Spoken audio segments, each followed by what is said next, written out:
नेपाल से उत्तराखंड तक भारी बारिश के चलते हालात बिगड़ते जा रहे हैं। यूपी, बिहार और उत्तराखंड के कई जिलों में पानी भरा हुआ है।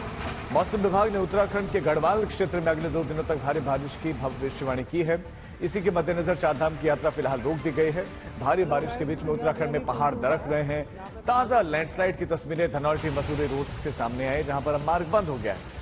मौसम विभाग ने उत्तराखंड में भारी बारिश का येलो अलर्ट जारी किया है, जिसके बाद पिथौरागढ़, नैनीताल, बागेश्वर में स्कूल 2 दिनों के लिए बंद कर दिए गए हैं। उत्तराखंड में फिलहाल लगभग 310 रोड पूरी तरह से बंद है।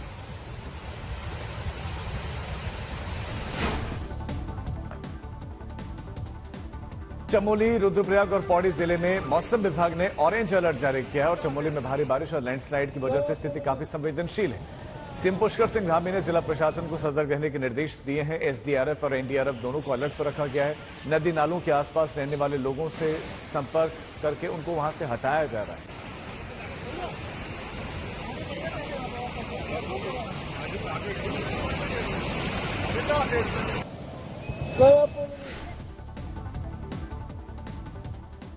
नेपाल में भारी बारिश की वजह से बिहार में भी बाढ़ का खतरा मंडरा रहा है। वाल्मीकि नगर में गंडक बैराज से उफान मारता हुआ पानी बाहर आ रहा है। बांध के सभी 36 गेट खोल दिए गए हैं। बैराज से निकलने वाले पानी की वजह से बिहार के 5 जिले जलमग्न हो गए।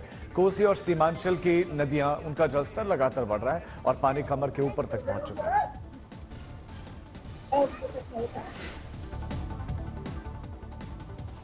नॉर्थ गोवा से बाढ़ के दिल दहला देने वाली तस्वीरें सामने आई हैं। नॉर्थ गोवा में एक कार देखते देखते पानी के तेज बहाव में बह गई। हालांकि स्थानीय लोगों ने कार में सवार एक महिला को और एक बच्चे को बचा लिया। दरअसल कार चालक है, तेज बहाव के बीच से गाड़ी को निकालने की कोशिश कर रहा था, लेकिन पानी का वेग इतना ज्यादा था कि देखते देखते ये गाड़ी पहले तो पानी में समाती चली गई और फिर उसके बाद देखते ही देखते बहती चली गई।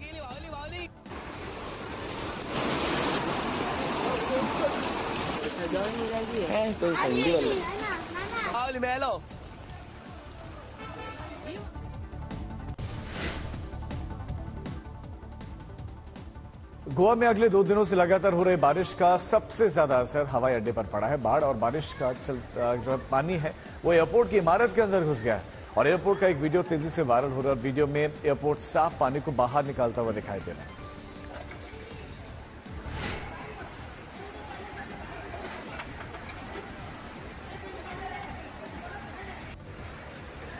ये गोवा का अंतर्राष्ट्रीय हवाई अड्डा है, जहां पर नदियों का पानी, बाढ़ का पानी एयरपोर्ट के भीतर घुस गया और अगले 2 दिनों तक गोवा में भारी बारिश की आशंका है। नॉर्थ गोवा में भारी बारिश के बीच में 80 पर्यटक पाली वाटरफॉल के पानी के तेज बहाव में फंस गए और अचानक झरने में पानी का बहाव बढ़ गया था, जिसके चलते वो लोग फंस गए। सभी लोगों को रस्सी के सहारे रेस्क्यू किया गया और फिलहाल गोवा पुलिस और दमकल विभाग की टीमें पर्यटकों को सुरक्षित स्थानों पर पहुंचाने की कोशिश में जुटे हैं। मोपा अंतर्राष्ट्रीय हवाई अड्डे की ओर जाने वाली सड़क भी जलमग्न हो गई है।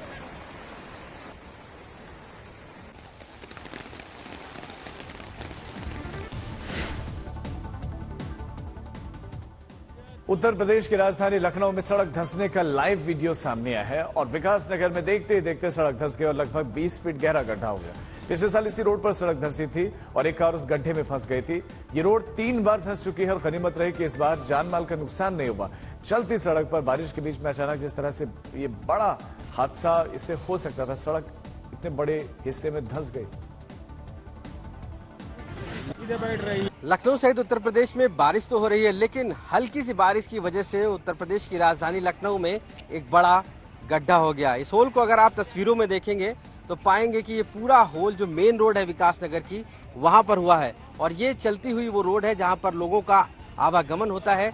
यहाँ पे लोग अपनी कारों के द्वारा, घरे रेजिडेंस है, यहाँ निकलते हैं और अचानक ही आज ये गड्ढा हुआ। इस गड्ढे की जो गहराई होगी वो तकरीबन मान के चलिए 6 से 8 फीट होगी, जो कि इस पूरी रोड में ये धंस गई है। अब ऐसे हालात में लोगों को यहाँ से निकलने के लिए बैरिकेडिंग कर दी गई है, जिससे कि कोई भी इस एरिया में ना जा सके। लेकिन साफ तौर से अगर माने तो ये विकास नगर का वो रोड है जहाँ पर एक ही साल में पिछली बार भी हमने देखा था कि एक गड्ढा हुआ था जिसमें एक कार फंस गई थी और उसको रेस्क्यू किया गया था और इस बारिश में शुरुआत होते ही फिर एक ये गड्ढा हुआ है और ऐसे ही तकरीबन 3 गड्ढे इसी रोड पर ऐसे हो जा चुके हैं, जिसको लेकर मरम्मत तो हालांकि की जाती है, लेकिन उसके बावजूद भी फिर उसी तरीके की बारिश में ये घटना हो जाती है। यहाँ के लोग इस बात को लेकर काफी परेशान भी रहते हैं। आप देखिए अगर तस्वीरों में, तो यहाँ पर जो है इसका मरम्मत का काम किया जा रहा है। यहाँ पर जो टीम आई हुई है वो उसको मरम्मत कर रही है और इस गड्ढे को फिर से फिल करने की कोशिश की जा रही है।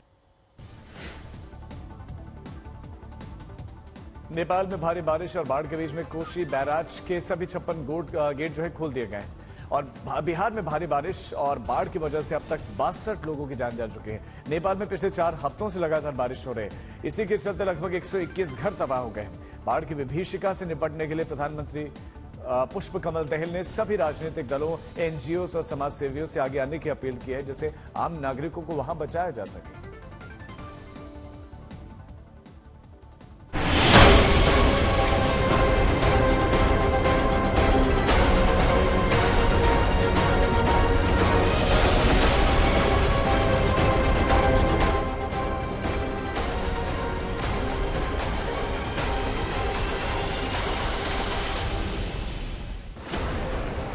सैलानियों से गुलजार रहने वाला काठमांडू इन दिनों पानी पानी नजर आ रहा है। मूसलाधार मुसीबत के आगे मानो नेपाल के कई जिलों ने सरेंडर कर दिया। नेपाल में काठमांडू, ललितपुर और भक्तपुर जैसे शहर पूरी तरह जलमग्न नजर आ रहे हैं। काठमांडू की जिन सड़कों पर गाड़ियां फर्राटा भरती दिखती थी, वहां अब सैलाब का बसेरा दिख रहा है।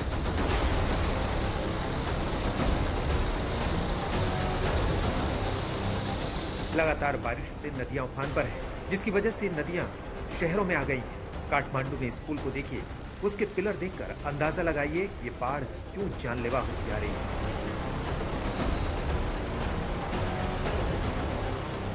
ज्यादातर नदियां खतरे के निशान से ऊपर बह रही है। रिहायशी इलाकों को पानी ने अपनी चपेट में ले लिया है। अब इस शख्स को देखिए जो अपने घर की खिड़की से चारों तरफ भरे हुए पानी को देख रहा है। वो चाहकर भी बाहर नहीं निकल सकता। हालसम्म 55वटा बाढीको घटनाबाट 4 जनाको मृत्यु, 1 जना बेपत्ता र 2 जना घाइते भएका छन्। पहिरोबाट 24 जनाको मृत्यु र 19 जना घाइते भएका छन्। निचले इलाकों में रहने वाले लोगों के लिए बारिश काल बनकर आई है। उन्हें अपना घर छोड़ने को मजबूर होना पड़ रहा है। नेपाल में बाढ़ की वजह से बिहार और पूर्वी उत्तर प्रदेश में भी नदियां उफान पर आ गई हैं, जिसके बाद शासन अलर्ट पर है। आज तक के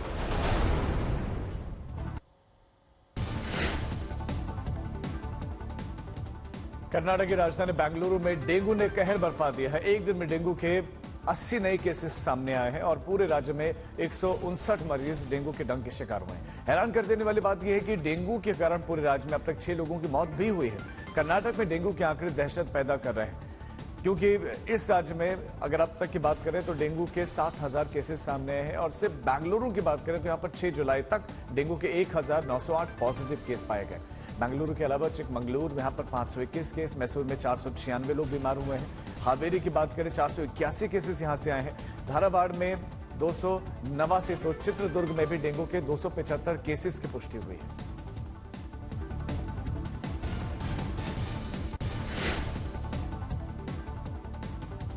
कर्नाटक में डेंगू के बढ़ते हुए केसेस के बीच में स्वास्थ्य मंत्री दिनेश गुंडूराव का एक वीडियो वायरल हो रहा है, जिसमें स्वास्थ्य मंत्री मैंगलोर में एक स्विमिंग पूल में नहाते दिख रहे हैं। बीजेपी ने इस वीडियो को सोशल मीडिया पर शेयर करते हुए तीखा हमला बोला।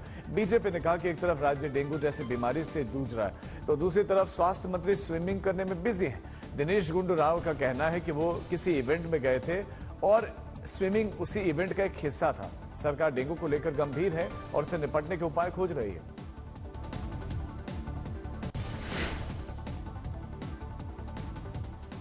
प्रधानमंत्री नरेंद्र मोदी आज रूस के लिए रवाना हो रहे हैं और 2 दिवसीय पीएम मोदी की इस दौरे को बहुत महत्वपूर्ण माना जा रहा है, जिसमें वो मॉस्को में रहेंगे।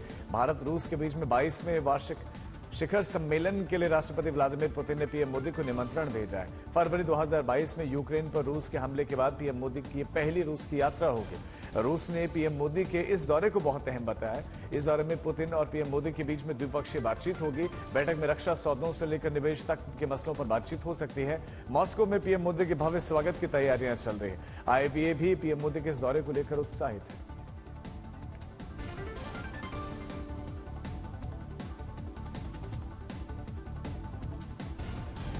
Prime Minister Modi is going to Moscow. President Putin mentioned to me that he is looking forward very much to that visit. So I think preparations are underway. Obviously, our discussions contributed to it. But what will come out, you will have to wait till the visit is. अपने इस 2 दिवसीय दौरे में PM Modi Moscow में रहने वाले भारतीय समुदाय के ग्रुप को भी संबोधित करेंगे, जो कि 9 साल के लंबे अंतराल के बाद पीएम की मॉस्को यात्रा को लेकर उत्साहित हैं। पीएम मोदी के स्वागत को लेकर खास इंतजाम किए गए हैं। डांस परफॉर्मेंसेस और स्वागत के लिए रिहर्सल भी की जा रही है। कलाकार पीएम मोदी की एक झलक पाने के लिए बेताब दिख रहे हैं। मणिपुर के मसले पर विपक्ष सरकार को घेरने की तैयारी में है। राहुल गांधी मणिपुर के लिए रवाना हो चुके हैं। वो हिंसा प्रभावित इलाकों में पीड़ितों से मुलाकात करेंगे। राहुल के इस दौरे के मद्देनजर सुरक्षा के कड़े इंतजाम किए गए। अधिकारियों ने ड्रोन के जरिए हवाई फोटोग्राफी और वीडियोग्राफी पर भी प्रतिबंध लगा दिया। और इसके बाद राहुल असम में बाढ़ प्रभावित इलाकों में जाएंगे, लोगों से मिलेंगे। राहुल गांधी का आज असम में राहत शिविरों का दौरा भी है। मणिपुर के जिरीबाम हायर सेकेंडरी स्कूल में राहत शिविरों का दौरा करेंगे और शाम 4 बजे मणिपुर में ही मोइरंग के हुबाला हाई स्कूल भी हो जाएंगे। लगभग शाम को 5:30 बजे मणिपुर के राजभवन में राज्यपाल से मुलाकात करेंगे। आज झारखंड विधानसभा में फ्लोर टेस्ट के बाद हेमंत सोरेन अपने मंत्रिमंडल का विस्तार करने वाले हैं। माना जा रहा है कि कैबिनेट में कल्पना सोरेन की एंट्री हो सकती है। पिछले दिनों हेमंत सोरेन के जेल जाने के बाद से कल्पना सोरेन जिस तरह से झारखंड की राजनीति में एक्टिव हुई है, उसे देखते हुए माना जा रहा है कि उन्हें कोई बड़ी जिम्मेदारी मिल सकती है। ये भी चर्चा है कि जेएमएम पुराने मंत्रियों पर एक बार फिर भरोसा जता सकती है, जबकि कांग्रेस से एक नया चेहरा कैबिनेट में नजर आ सकता है। तेज प्रताप यादव कभी होठों पर बांसुरी तो कभी सिर पर मोर पंख लगाए हुए नजर आते हैं, तो कभी वो गौसेवा करते हुए दिखते हैं।